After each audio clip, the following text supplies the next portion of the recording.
श्रीकृष्णाय परब्रह्मणे नमः। श्रीमद्भगवद्गीता ध्यानश्लोकाः।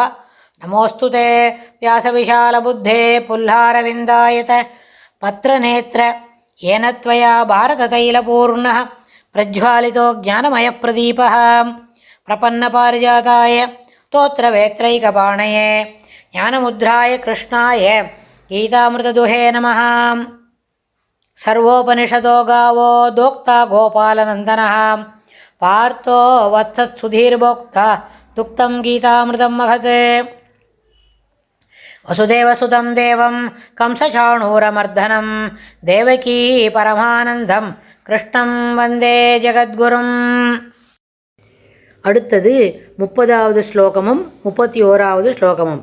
लेलिहस्येऽग्रसमानः समन्तात् लोकान् समग्रान् वदनैः ज्वलद्भिः तेजोऽपिराभूर्य जगत्समग्रं वासस्तवोग्राः प्रतपन्ति विष्णो। लेलिहस्येऽग्रसमानः समन्तात् लोकान् समग्रान् वदनैः ज्वलद्भिः तेजोऽपिराभूर्य जगत्समग्रं वासस्तवोग्राः प्रतपन्ति विष्णो। आख्याहि मे को भवानुग्ररूपो नमोऽस्तु ते देववरप्रसीद। विज्ञातुमिच्छामि भवन्तमाद्यं न हि प्रजानामि तव प्रवृद्धिम्। आख्याहि मे को भवान् उग्ररूपो नमोऽस्तु ते देववरप्रसीद। विज्ञातुमिच्छामि भवन्तमाद्यं न हि प्रजानामि तव प्रवृद्धिम्.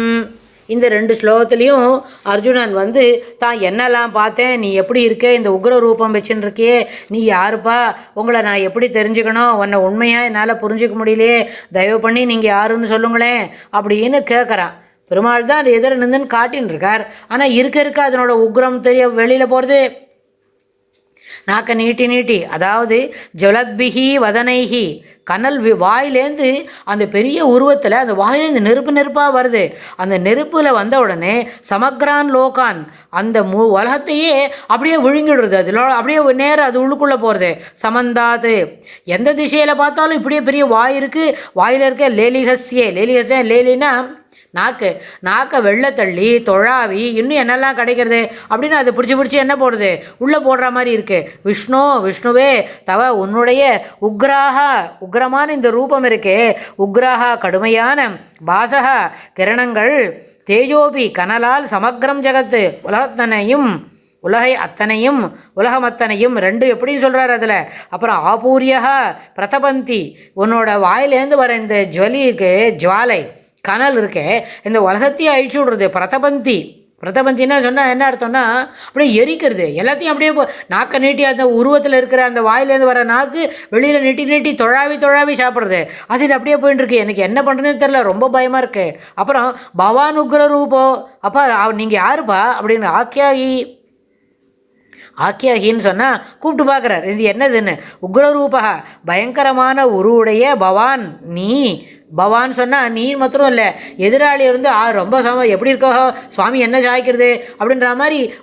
அதாவது 3வது இதில் கூப்பிட்டு கேட்டார், பவான் கஹா, நீங்கள் யாருப்பா, எனக்கு ஆக்கியாகி சொல் இப்போ நான் கேட்குறதுக்கு பதில் சொல்லு. இப்படி ஒரு உருவம், உக்ரமான உருவம், நாக்கை நீட்டி வெளியில் இருக்கிறதுலாம் தொழாவி சாப்பிட்றது, உலகத்தையே எரிக்கிறது, அது யார், நீங்கள் யார் சொல்லுங்கோ. தே உனக்கு நமோஸ்து தே, நான் உன்னை நமஸ்காரம் செய்கிறேன், வணங்கி கேட்டுக்கிறேன், நீ யாருன்னு சொல்லுப்பா. தேவவர பிரசீத, தேவசிரேஷ்டனே பிரசீத, கொஞ்சம் அருள் புரி, தயவு பண்ணி எனக்கு அனுகிரகம் பண்ணு, நீ யாருன்னு சொல்லு, ரொம்ப உக்ரமான ரூபம், என்னால் இதை பார்க்க முடியல, ரொம்ப பயமாக இருக்குது அப்படின்னு சொல்லி கேட்டார் அர்ஜுனனுக்கு. உன்னை அறிவதற்கு நான் விரும்புகிறேன், என்னை இச்சாமின்னு சொன்னால் எனக்கு விரும்புகிறேன். தவ உன்னுடைய பிரவருத்தியும் உன்னுடைய செய்கை எனக்கு என்ன பிரஜானாமிகி, எனக்கு துளி கூட புரியவே இல்லை, எப்படி இதை புரிஞ்சுக்கிறதுன்னு தெரியல, நீங்கள் யார், என்ன பண்ணுறங்க, கொஞ்சம் சொல்லுங்களேன் அப்படின்னு அர்ஜுனன் அந்த விஸ்வரூபத்தை பார்த்து மண்டிட்டு, எனக்கு முதலேருந்தே சொல்லியிருக்கோம் இல்லையா, நம்ம பார்த்துட்டே இருக்கோம் என்ன, அந்த தலையை வணங்கி அந்த உருவத்தண்டை பார்த்து பேச ஆரம்பிக்கிறான். அதே மாதிரி இப்போ கடைசியாக இந்த 10 ஸ்லோகத்தில் ஆனோடனே நீ யாருப்பா, இது பவான் உக்ரரூபா, நீ யாருன்னு எனக்கு கொஞ்சம் சொல்ல, தயவு பண்ணி உன்னை நான் உண்மையில் புரிஞ்சிக்கவே முடியல அப்படின்னு. அதனால தான் சுடர் தீபத்திலே விழும் பூச்சிகள் போல் வந்து போயிட்டே இருக்கு, விட்டில் பூச்சி போல்.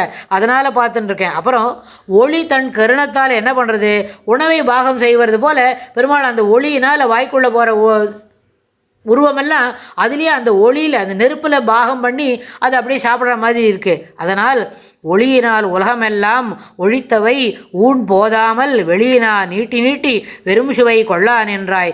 தெளிகிலேன் உன்னை உந்தன் செய்யேன் தெரிக்க மாட்டேன். அழியினால் அடியேற்கு உன்னை உள்ளவாறு அருளி செய்வாய். நீ உள்ளது உள்ளபடி நீ யாருன்னு எனக்கு கொஞ்சம் சொல்லேன்ப்பா, உன்னை நான் தெரிஞ்சுக்கணுமே அப்படின்னு அர்ஜுனன் மண்டியிட்டு பெருமாள் முன்னாடி அந்த விஸ்வரூபத்துக்கு முன்னாடி விழுந்து மண்டியிட்டு கேட்டுக்கிறான். அது வரைக்கும் இந்த ஸ்லோகத்தில் என்ன சொல்கிறான்னு தெரிஞ்சுக்கிறோம். இதுக்கு தொடர்புடையதா பெருமாள் இதுக்கு என்ன பதில் சொல்கிறார் அப்படின்றத அடுத்த ஸ்லோகத்தில் பார்க்கலாம். ஸ்ரீ கிருஷ்ணாய துப்யம் நமஹ.